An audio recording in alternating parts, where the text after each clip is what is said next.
What's up guys, welcome back to the channel. Today we're going to review whatever you want to call this thing. This is everything that it comes in the box. The box is a sharper image RC jumping car, shock absorbent tires, and it says it jumps up to 18 feet, which is pretty insane, and spins, turns, and flips. On the other side of the box, it says everything that it was on the front, and it also has sound effects and a 2.4 gigahertz controller. And the tires, apparently, I'll show you in a second, you can change how spread apart they are.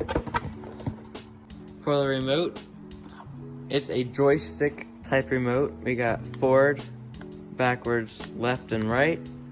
And I'll explain what all these buttons do later, and there's even one more in the back. You can probably guess what that one does. It does come with a charger. Not this one, the white one is a little shorter, but it does come with a charger. Now for the car itself, first thing is the tires on it. They're rubber right here, and they're flimsy plastic on the inside. That's what you want to make them shock absorbent. The power button, this is where you charge it. And this is the thing that makes it jump. It pulls it up in there, which I can barely even push it. It's very strong. And then it pops back out, and that's what makes the car fly up.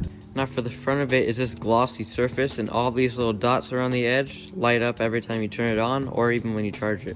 Now the cool thing about these tires, right now they're spread apart like this, but if you just push it a little bit, you gotta put a little bit of force on there, it makes them really close. And I'm curious to see what difference that'll make. We'll also try that out later. Now to charge it, you get your power cord, put it into a power brick, plug it into the wall. Now to plug it into the, whatever you want to call it, you put this end into here, and the light at the front will light up a little bit, and there's also a red light right next to the charger. Everything is now mostly charged up. So to turn it on, you get your controller, press the power button, this light will start flashing. Then you want to get this, press the power button on that, hold it for a couple seconds. And you hear that noise, and that means it's on.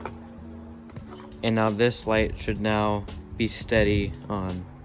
So now I'm outside, and I'm going to show you all the features on this controller. So if you turn this thing around here, this is forward, backward, this turns it to the left, or turns it to the right. Now this right here is like a quick 180 degrees to the left. This is a quick 180 degrees to the right. This button flips it around, and flips it back. This button makes it spin around.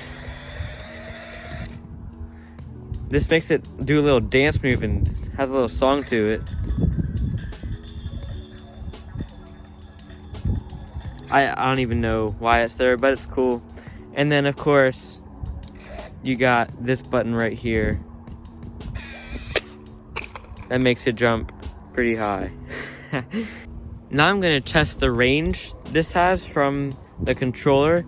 Now the box said about 80 feet, so we're going to see if that stands up.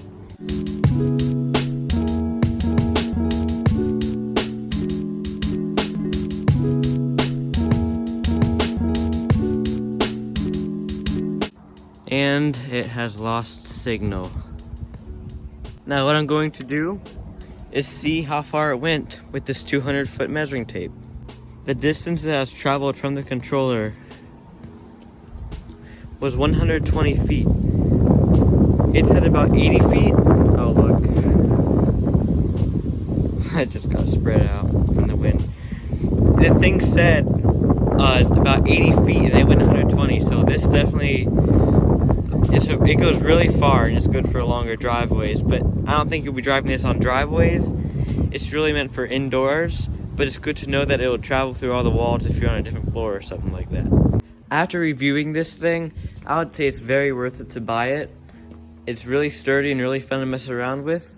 These buttons are also fun to play with, and you can make it jump as much as you want. It's also proportional speed, so you can make it go either slow or fast. Now getting used to the controller, that takes a little bit of time, but once you got it, it's really easy to maneuver around.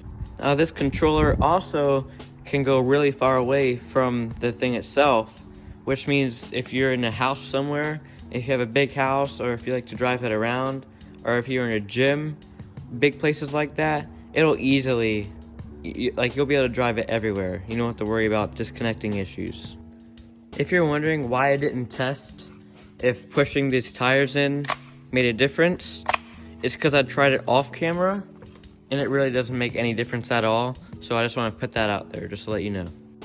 I would say it's to make it smaller and more compact, so if you're putting it in a travel bag or something, it wouldn't take up as much space, and you'd be able to put more things in there with it. That concludes our review and testing of this thing. If you're considering buying it, I would say go and buy it because it's tons of fun, very sturdy, and you can drive it in pretty big places without losing any connection. Thank you everybody for watching this video. I hope you enjoyed it, and I hope to see you in my next one. Stay safe out there. Peace.